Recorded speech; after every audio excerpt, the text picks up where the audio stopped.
did a crossing that, like, if Doom wasn't there, I would never have done it in a million years.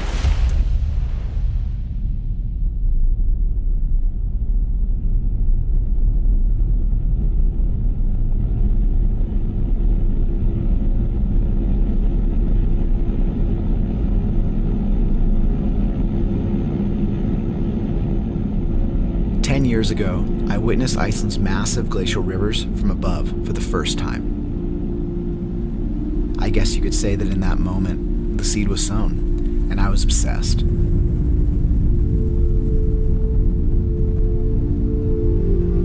There's something so captivating about looking down on these river systems that I spent the next decade capturing and documenting their beauty from the sky.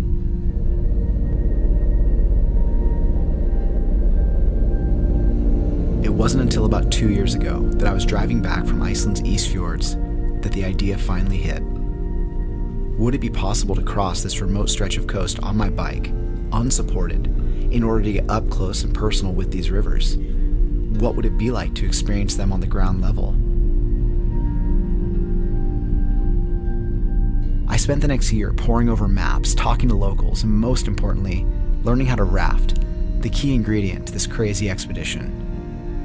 The obstacles to do this were massive, but like most things with me, once the idea is planted in my head, it's pretty hard to get rid of it.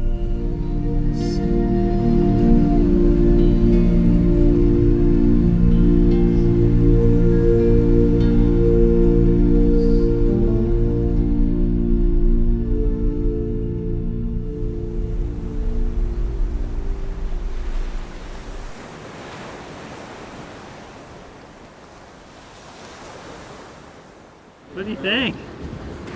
I mean, I'm excited. I'm not less scared, but I'm definitely trying to release a little bit of this stress. I mean, we're standing at the very eastern terminus of the route. I think I'm gonna have trouble sleeping tonight because I'm gonna be thinking about it so much. I just want to go right now. This part of the world is fabled. It's home to some of the most remote stretches of black sand beach in the world, and the environment is extremely dangerous. Atlantic storms have claimed countless ships and sailors' lives along the southern coast of Iceland. After hearing so much about the shipwrecks and deaths here, it was easily the most daunting part of the trip. On top of that, our route was intersected by nearly 40 rivers. We would need to cross them, and those crossings would be our biggest crux. While I had done many bike expeditions in harsh conditions, doing something like this seemed nearly impossible and terrifying. So I reached out to the one person who had the experience to tackle something just like this, Steve Fassbender, aka Doom. In some way, riding with Doom was something I've always dreamt of, a rite of passage basically. You know, that experience of being with somebody who knows and has seen so much. He's an absolute legend. Highly experienced in both bikepacking and rafting disciplines. And the way he reads water, it's unlike anything I've ever seen. We've been on countless trips to Alaska, Pakistan, Tajikistan, South America, you name it, endless. This guy's packed his bike in every way possible, even on the back of a llama. Cam, how we feeling, buddy? Good. You guys ready? Yeah.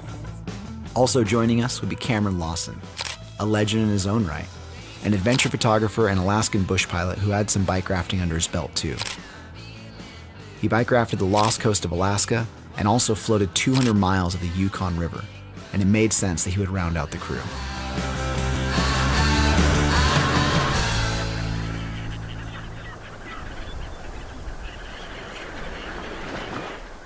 We're about to leave, which is like a long time coming. Ready for the first thing to go wrong, I guess. Just waiting for it. Start of a very big day. As the plan came together, I knew I wanted to capture this story, but it would be a huge challenge. So I put out a few calls to people I knew in the area and enlisted my friend Sigi. Sigi grew up on the southern coast and knew the area like the back of his hand, which would be critical for the mission. Also joining the production crew were photographers Ryan Hill and Jeremy Bishop, as well as filmmaker Brian Davis. We established a series of meeting places along the route. at a few instances where our route would meet up with roads or towns. This would be Vesterhorn, a super scenic mountain peak on the ocean in the east. Jökulsárlón, the glacial lagoon where large chunks of ice break from Iceland's biggest glacier and flow into the ocean. Vik, a quaint town along a long stretch of black sand beach, and ultimately culminating in the crown jewel, the Thorsá River. Many of the rivers we'd be crossing were gems in their own right, cutting and winding their way through stunning landscapes and showing off strands and fans of glacial sediment. But of all the rivers, the Thorsá River stands out without question. It's Iceland's biggest river, and it also happens to be glacial water. The colors in this river are the most vibrant and stunning of all. This is the river that first captured my attention, the true reason why this project came to life in the first place. And it just so happened to be at the very end of our very long route.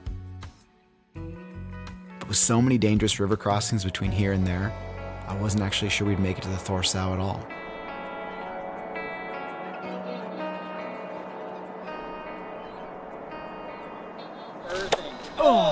So what is bike rafting? Essentially, it's the process of packing an inflatable raft on your bike to allow you to cross bodies of water. First, you break down your bike. Then you inflate your raft, put your half-assembled bike onto the raft, basically on the nose, balancing out the weight of the raft. Then you ride the river, send it over waterfalls, or whatever you need to do. We're about to attempt our first crossing. In our case, we use the pack raft as a tool to explore and move through these massive river systems and other bodies of water. Some being 30 feet across, some being thousands of feet across. Some are rocky, some are fast, some have different types of bottoms, some have steep, scary banks. Easily the scariest thing has to do with wind on the water, because you have no keel or fin or any kind of control. You're getting pushed around everywhere, sideways, even backwards at times, and you don't know what you're going to encounter on the other side. I'd say the most dangerous thing, the biggest challenge really, are trying to avoid the river mouse. River mouse are kind of like the death zone. It's where there's surf, there's waves, and everything speeds up and surges into this chaotic system. It's creating sleeper waves, undertow, and all kinds of hidden dangers. We tried to avoid that at all costs. So bike rafting is pretty simple in theory, but when you start to do it, it becomes complicated fast. When you're thinking about crossing 41 rivers, you're basically inflating and deflating that raft and breaking down your bike 82 times. It eats up so much time, and you're just subjecting your bike and all the pieces of it to salt water and black volcanic sand. It's brutal.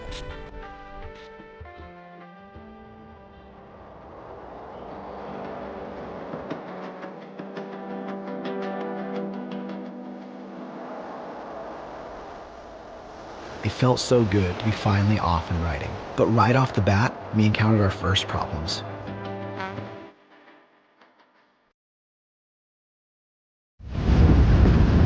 He just needs a pretty major adjustment, which isn't too bad to fix, but like, you gotta do it right. It takes a little while. Yeah, so we got Doom here, master mechanic.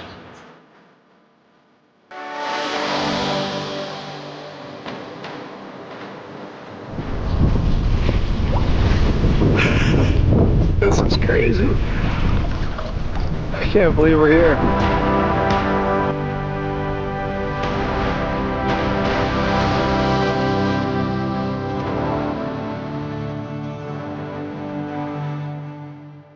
That's like the perfect spot over there. Am I dreaming? Maybe just a little bit. Today was mega. We did like the first big chunk of our route, a bunch of open water crossings, a couple rivers, and the weather has been incredible. So, full hot air. Look at that.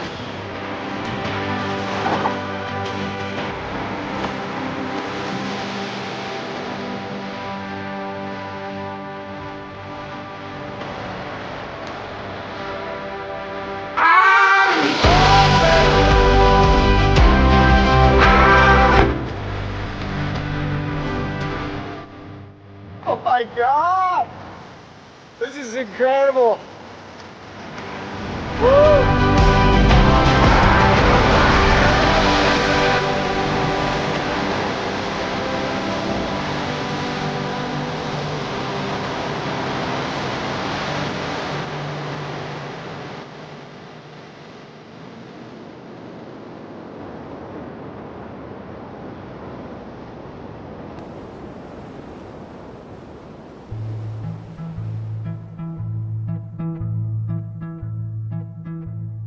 I really didn't know after the first day when we'd see the production team again.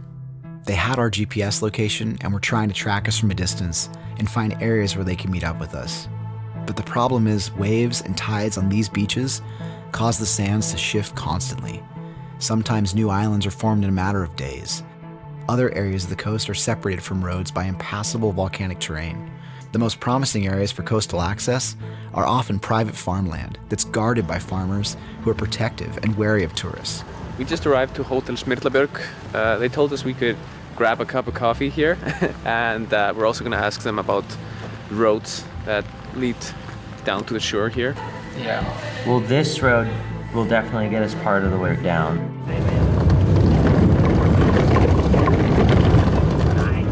I'm gonna just see how far this goes and flip around down here. It's pretty nice weather. We're out here checking the road, trying to get to the beach. There's a shelter up ahead that the guys have taken refuge from the elements, and we're trying to get there to meet them, but we're not sure if we can. The road's kind of underwater and the sand could be soft. Day 3, pretty crappy weather, cold and drizzly, about to be rainy and windy. But we've only got 22 miles to do, a couple crossings.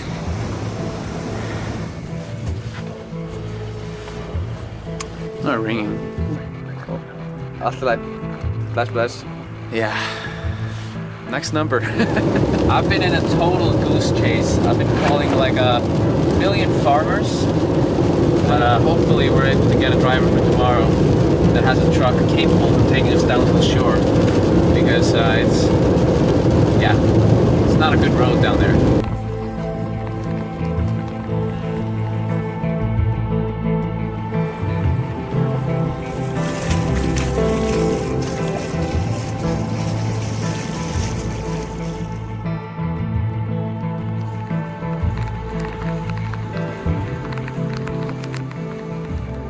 The film crew was on their own, and our focus was on the ride. Our heads had to be in the moment, because the upcoming section was going to be the first proper test of our approach.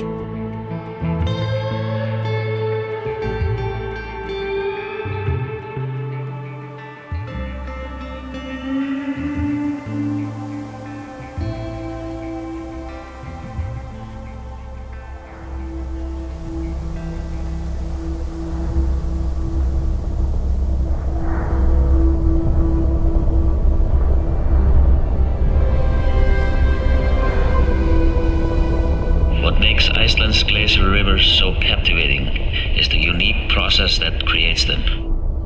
Pieces of rock come loose and the glacier pulls them along with it. Water flowing along the bottom of the glacier seeps down in the rock below. As the glacier flows down a mountain, it gets warmer and starts to melt. And as a glacier melts, the rocks fall to the ground and the material becomes a tasty mixture of rocks, stones, sand and clay, known as glacial till. The melted ice turns into meltwater and flows downhill into a larger body of water, ultimately the ocean. And as this glacial till fans across the riverbeds, something magical happens. The colors, contrast and textures seem to open a window into another world.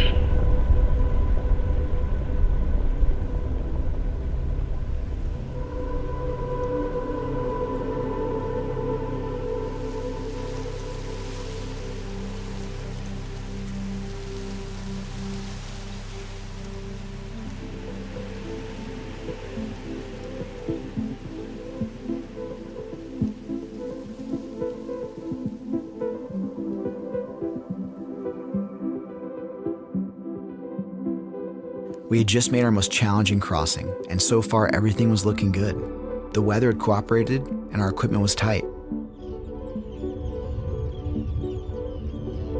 And now we were crossing a threshold into a very remote section of the route. This region was home to some of the biggest dangers of the journey. It was a place where some of the most raw elements of nature collide, and waves and wind create and destroy islands of sand.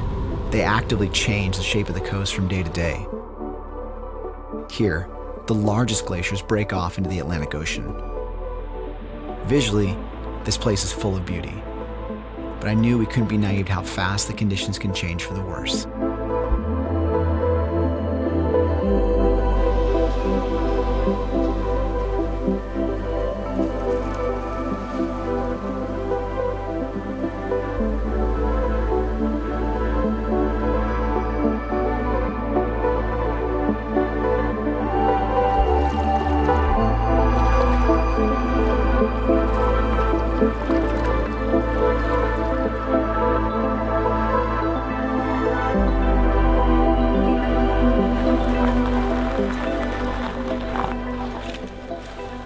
Just pinching myself because I know how rare it is to get this kind of weather.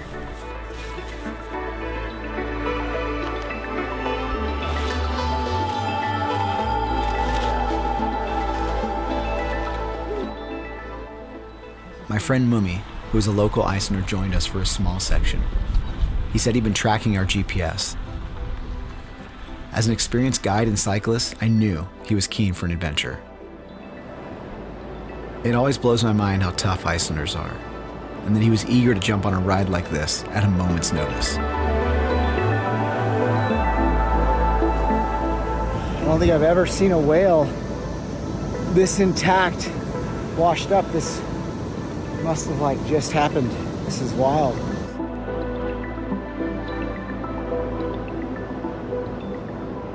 Being able to bond and grow closer with people through adventure is easily my favorite thing in the world. So stoked to see this thing.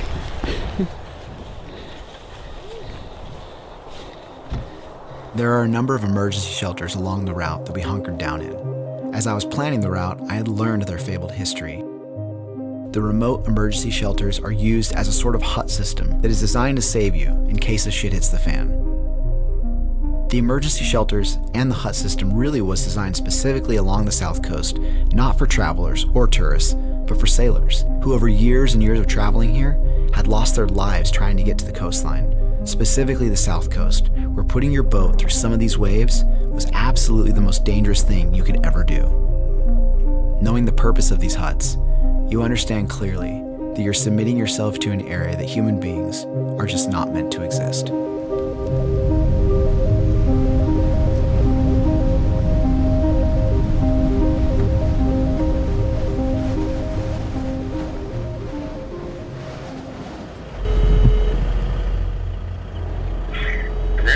Hi. Det är Sigi. Sigi had found a local who was as crazy as the route itself. He was eager to help them gain access to us. And he's gonna drive us down here to the coast, and he knows the landscapes better than the back of his hand, so it's probably good to get as close as we can to them, just so we don't have to use the drones as much. And it's about here, the shipwreck. There they are just on the bikes now, so we better get moving if we want to catch them up there. Yeah.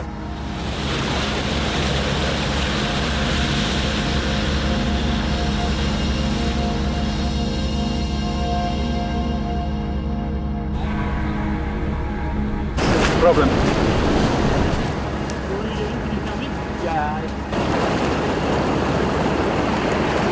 Okay, across the river, but as soon as I'm up there, it's really like a quicksand to get out of the river. And with these wheels, I might get stuck there. Okay, love it. Let's give it a try. All right. Fantastic. Nothing to it, but not really a place where you want to get stuck. Dang. Easy for you. Against all odds, Sigi and the crew were making it happen. I honestly couldn't believe it. Yeah, that was deep, huh? But their time with us was short-lived, just a few hours. We were on our own for the next section, a series of 7 big river crossings, and we didn't know it was going to be one of the scariest parts of the trip for us. This was the point that Mumi decided to part ways.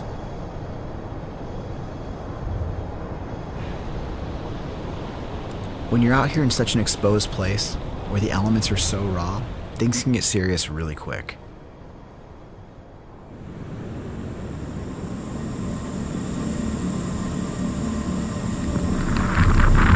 Really hope this lighthouse is open because we really need shelter.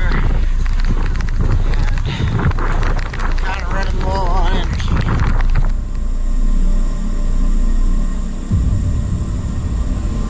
After hours of riding and being beaten down by the elements, we finally made it to the lighthouse. But the shelter was gone.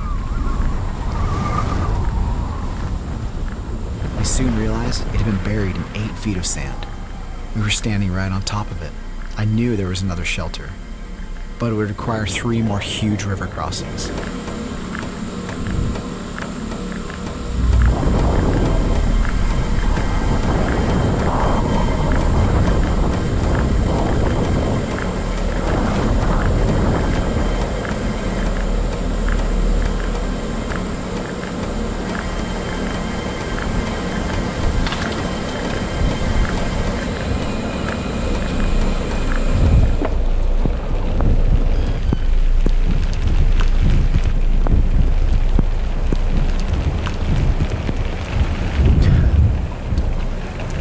Pretty fucked up. Yeah. We did a crossing that, like, if Doom wasn't there, I would never have done it in a million years.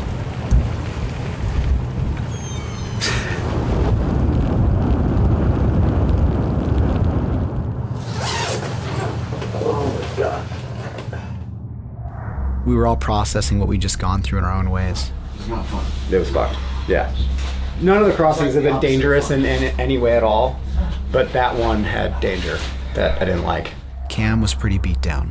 It's a long day. I'm feeling totally beat. He is a little jacked. We were destroyed that day. And that last crossing, it was a little too close for comfort. The wind and the water was just total chaos, and it could have been really bad. On top of all that, Cam's knee was pretty messed up. He was laboring over his decision whether to stay or drop out, because this was one of the only places that he could exit the trip safely. It was a bummer to see such a strong person and a friend leave the expedition, but we all knew it was the right decision.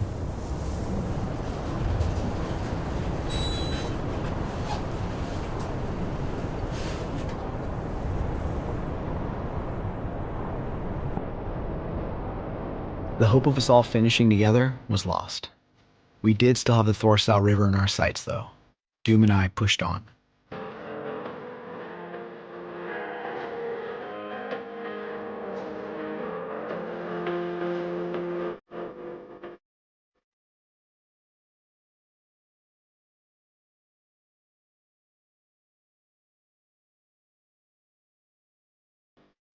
Just right now, a lot of black sand and some waves. There's a little shipwreck. We're scouting with the first drone. We almost put up like 1 scout drone, but they should be on their way.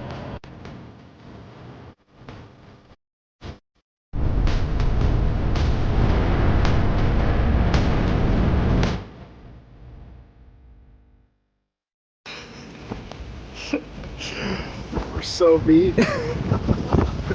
We're losing it. Oh.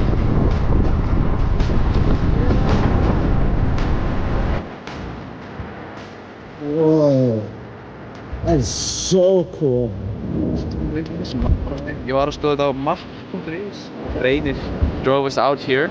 It's a friend who has a super jeep, and he's gonna help us to access these more, I guess, remote places the last 2 days of the trip.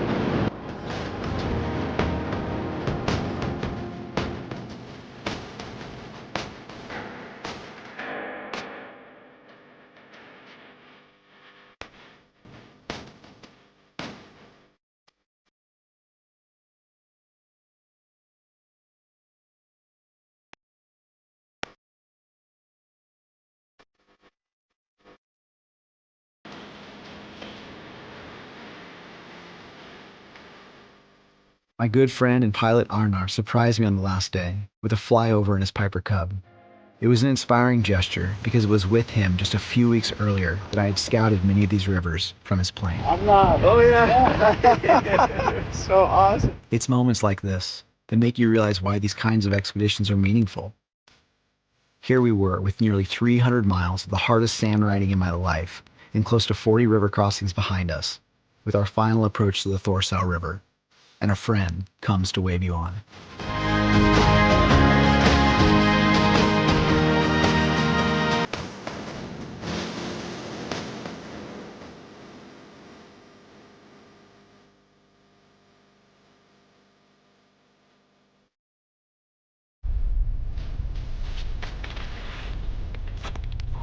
It's just kind of cool to like remind yourself at the end, like why it's significant, why it's important, why it's so beautiful, and I'm trying to like take it in.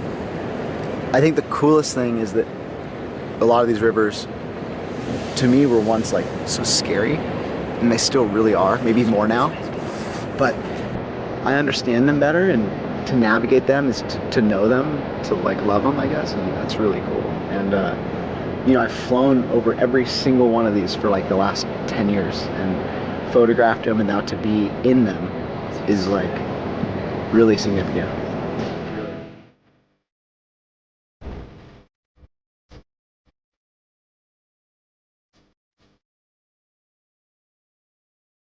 Like abstract paintings, Iceland's glacial rivers meet something profound in the human soul. And experiencing them firsthand has changed my perspective of the world around me. It's hard to describe or even sum it up in words, so I won't even try. My love for these rivers has only continued to grow deeper with time.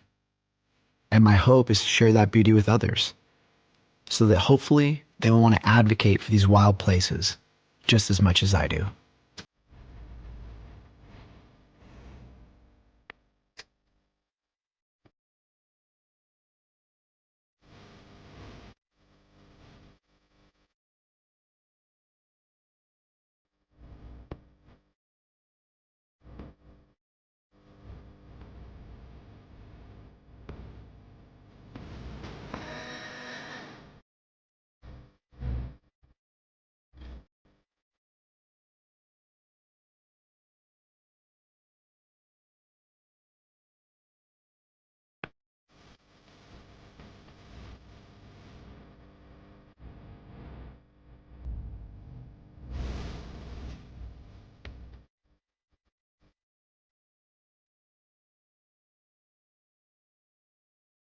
Here we are. Final couple feet of sand on our route. The end. Well, I need to shave and shower. Yeah.